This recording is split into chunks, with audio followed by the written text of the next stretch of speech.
Tawag ko sa kanya. Ginagalang ko naman sila eh. Nakaupo? Ayun, ang inireklamo sa akin ng mga nanay at tatay ninyo, yung online schedule sa health center. Yan ang may pakanayan.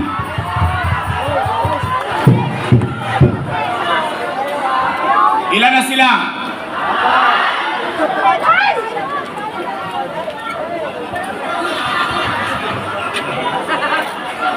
Apat. Lisa Lacuna.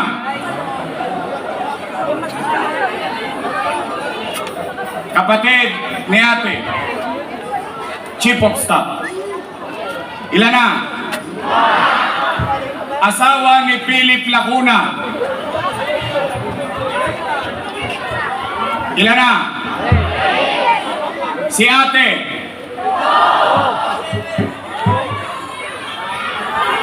O ngayon, ako ang mag-aalis ng dalawa. Bakit? Hindi naman ako nag-appoint nun eh. Hindi naman ako nakatulong dun eh. In-appoint niya yun. Ilan ang sila? Plus, mga nanay ko, mga tatay ko,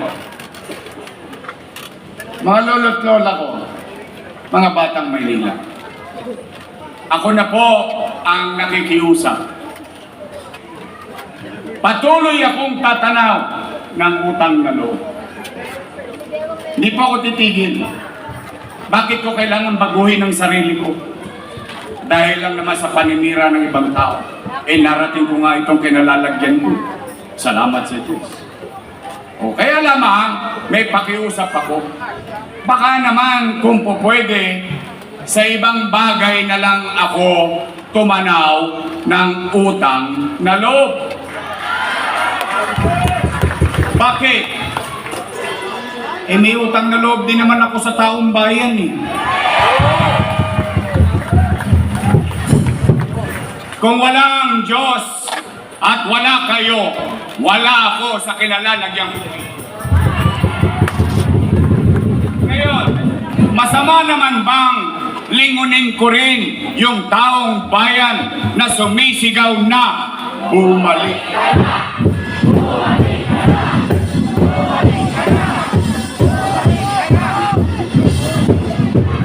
Taong bayan ang nagsasabing bumalik ka na. Anong gusto nilang gawin ko? Magtengang kawali? Kung sila ay nagbuti sa kanilang tungkulin sa taong bayan, wala dapat silang ipangamba.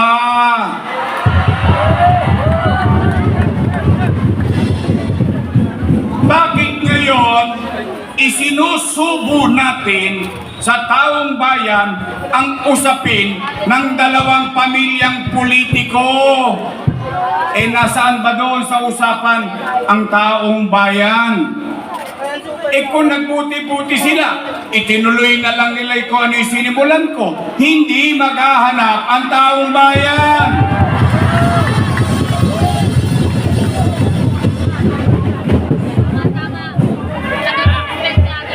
May nagsaing, may naghain, kakain na lang. Kakain na lang, hindi pa nila pinagbuti.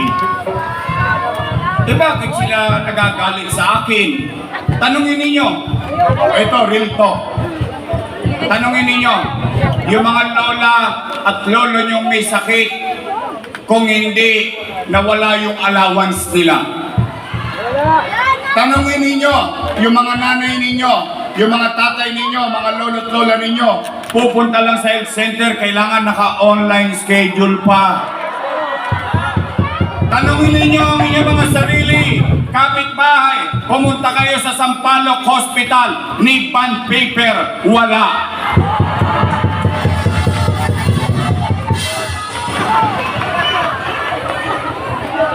Sinong may sabi nun? Ako? Karanasan ng tao yun.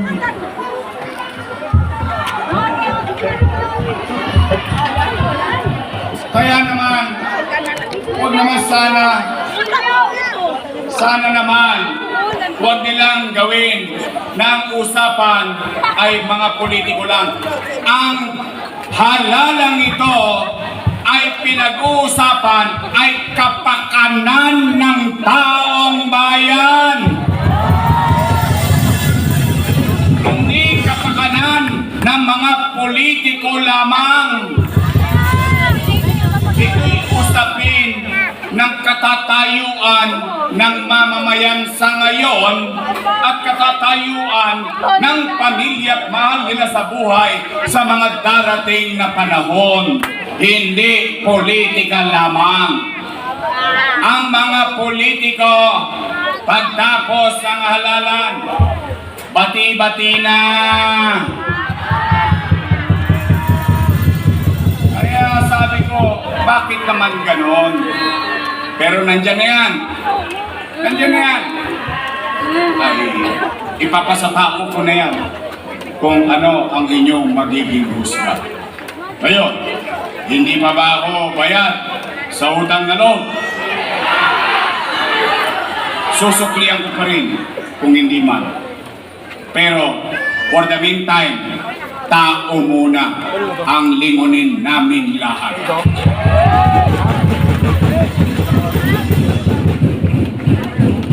Nagtataka lang ako, noong October 9, siningil ako, hindi kumagat sa tao. Noong Nobyembre, noong Disyembre, Pebrero, Enero, 4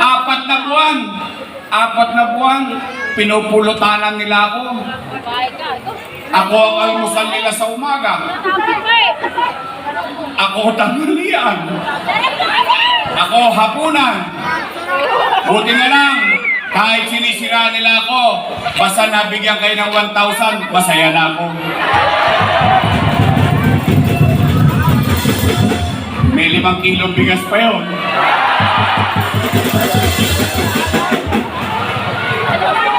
Hindi nila ako matutulungin, Batang Maynila to eh.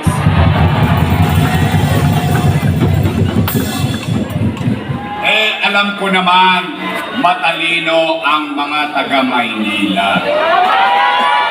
Ako, payo ko sa inyo. Kapag kayari nito, uwi na, hindi ba? O, magabang-abang lang kayo.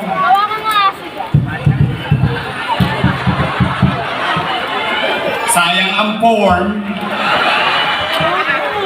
Ang dami na ngayon.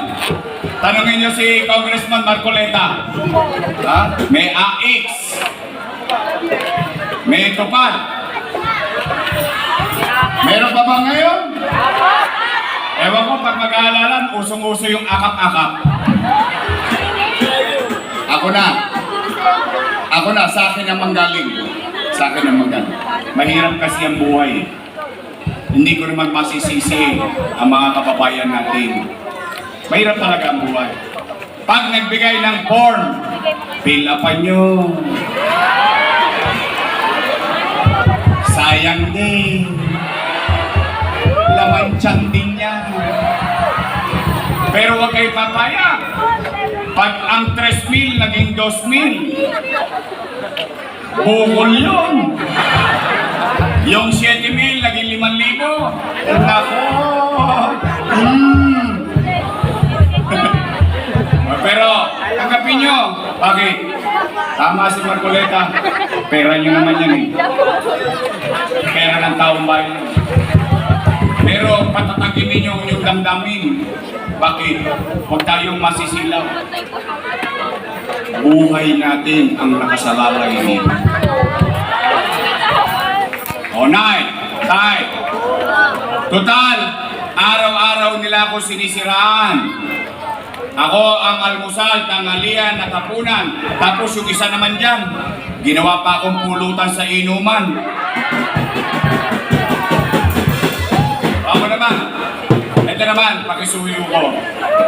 Huwag kayong magsasalita ng masakit laban sa kanila. Kaya nyo na yun. Huwag kayong sasali sa away ng mga politiko. Maniwala kayo. Huwag kayong gagawa ng kaaway sa kapitbahay para lang sa isang politiko.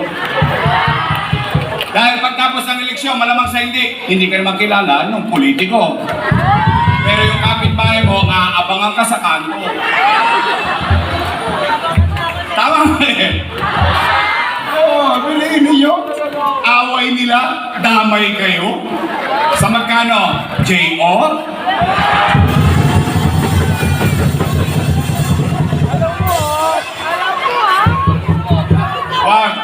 Why? Ayaw kong magtanim ng hinagpis at galit sa bawat kapwa Manileño. Because at the end of the day, tayo rin na magkikita sa finals. Tama ba?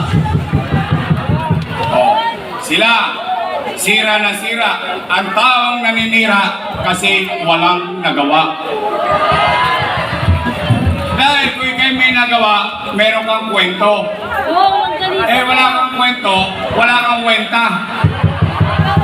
Tama mali? Oh, sabi nila, si Orbe! Ako nanggagalayin, nakita ko yung link. Si Orbe, maraming iniwang utang. Si Orbe, maraming binenta. Narinig niyo yun? Narinig ko rin yun eh. Oh, ito na. Basta ako laging tapat sa inyo. Kahit umarang pa nila ako. Ay!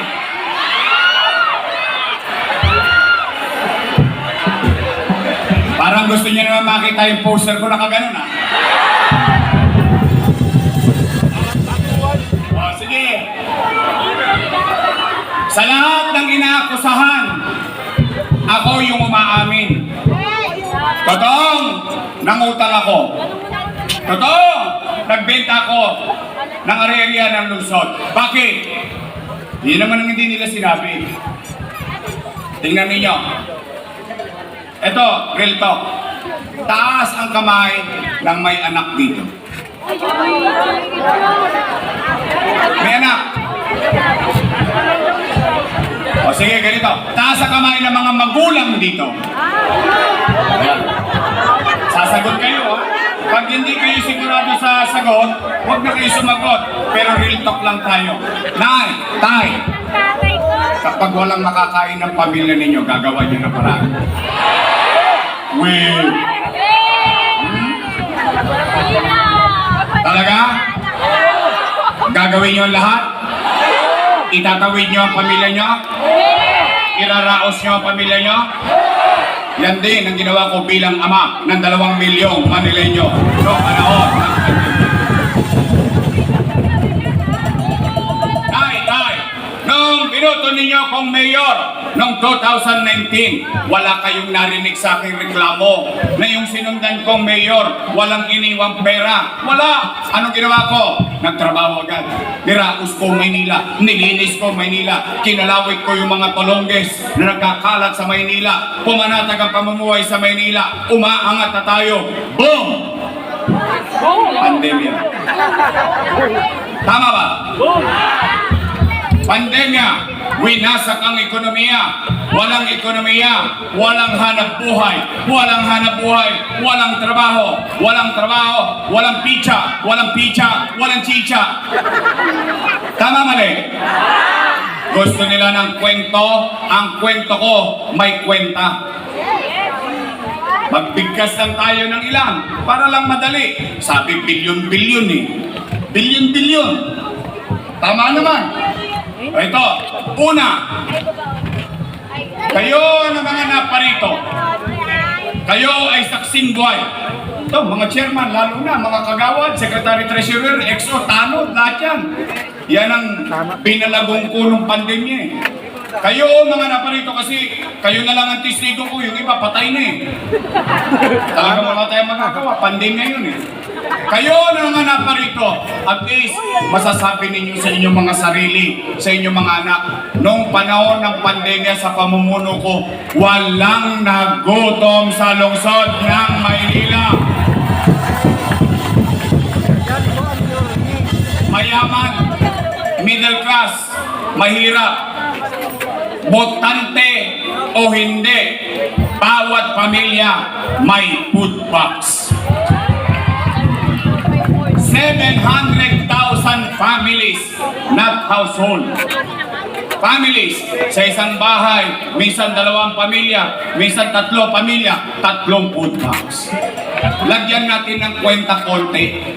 Kontiin lang natin ng kwenta para magka-idea tayo sa bilyong-bilyong pinag-uusapan nila. 700,000 times 1,000.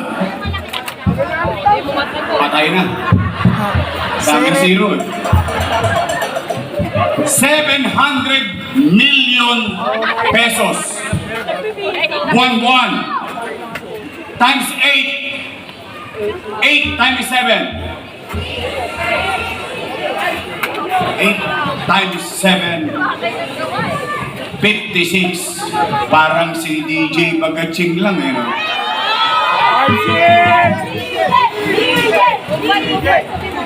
5.6 bilyong piso.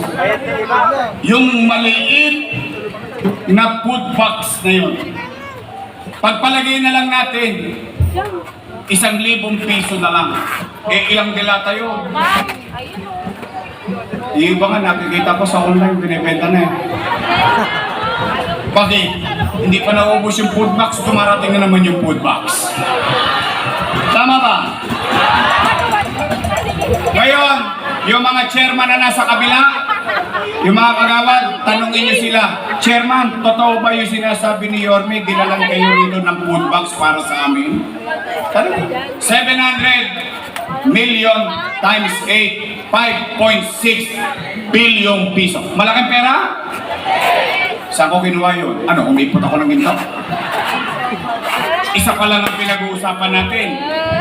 Eh yung unang-unang binigay, 1,000. Kaka, oh, may nakaalala pa. Kaka. 700 million plus 5.6. Magkano? Pagka marami zero na bubuli. 6.3 billion. Taas ang kamay ng may anak dito na nag-aaral sa public school. Naalala nyo ba? Ang Maynila, bawat estudyante nagkaroon ng tablet.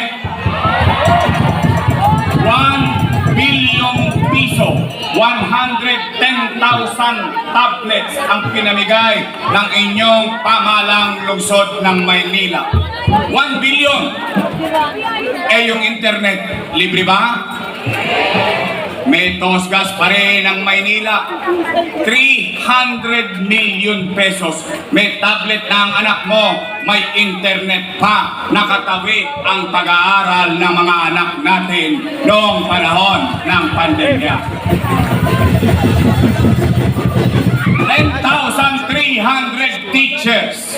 Bumili tayo ng 11,000 laptop plus internet. Itanong ninyo yan sa teacher ng inyong mga anak.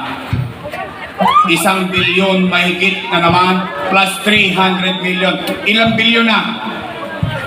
Gusto pa ba nila? Gusto pa ba nila ng kwenta? COVID hospital, 300 million. Remdesivir, Tocilizumab, Molnupiravir, Maynila lang ang may gamot sa COVID-19 dito sa bansa. Maynila nakabili ng sarili niyang bakuna, AstraZeneca.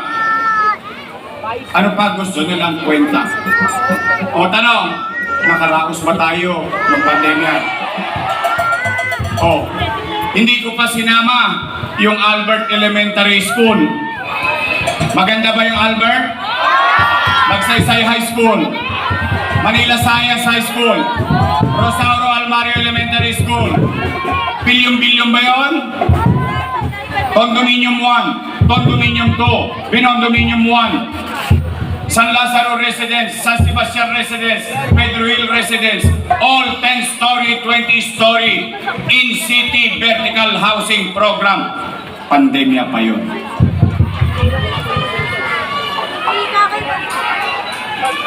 Oh, ito ang masakit. Lahat daw ng ginawa ko na yon ay mali. Mali daw. Mali daw eh. Mali. Pagbigyan natin yung sinasabi nilang mali. Pagpalagay natin, mali ako, di mali din sila. Kasama ko silang gumawa nun eh.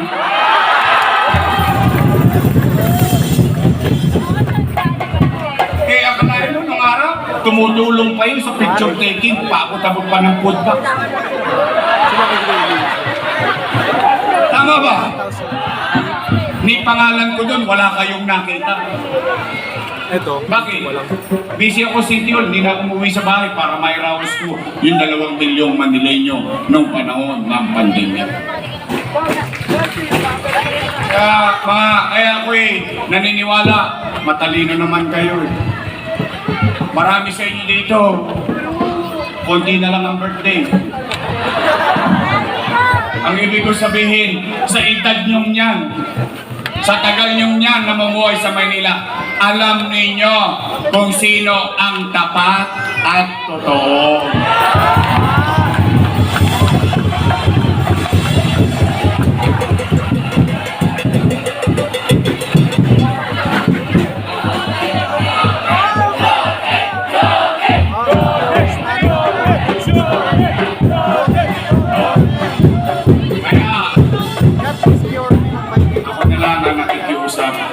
Huwag nyo nang pagsalitaan ng masakit si ate sa Facebook. Yung mga chairman ko, walang form yan. Basta sa chairman nyo, pinilit si ate, tanongin nyo, lumag ka, chairman. Tanongin nyo, katuwaan lang. Hindi, katuwaan lang. Kasi ako, sigurado ko sa mga chairman at kagawad ko, wala silang porn.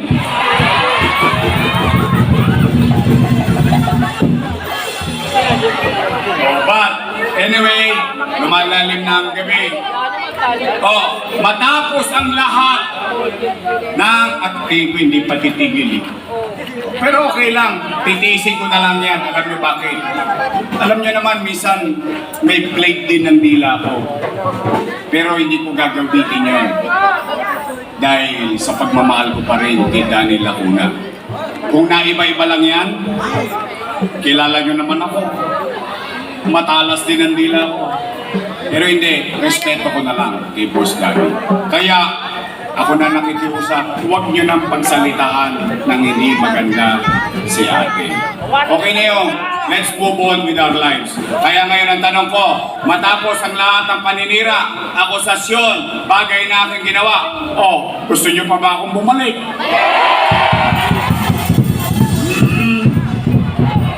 Bakit sinacharot-charot nyo lang ako?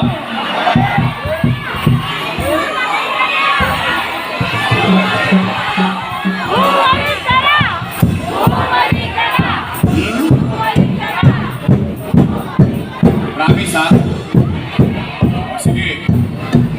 Gusto nyo ba? Ito. Maibalik ang gobyernong mabilis kumilos. Ito una kong gagawin. Pero kailangan sumagot muna kayo. Kung pare-pareho tayo napapansin. Kasi kung ito rin ang damdamin ninyo, katulad na narinig ko sa 1, sa 2, sa 3 kagabi, gusto ko marinig sa Sampaloc, sa District 4, kung pare-pareho kayong napapansin. Napapansin nyo ba dumudugyot ulit ang Maynila?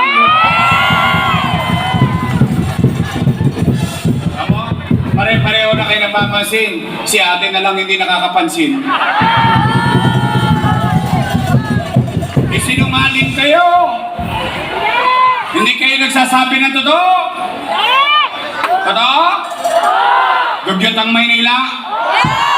May awa ang Diyos, sa tulong ninyo, nakabalik tayo. Ang una kong gagawin, lilinisin ko muli ang lungsod ng Maynila.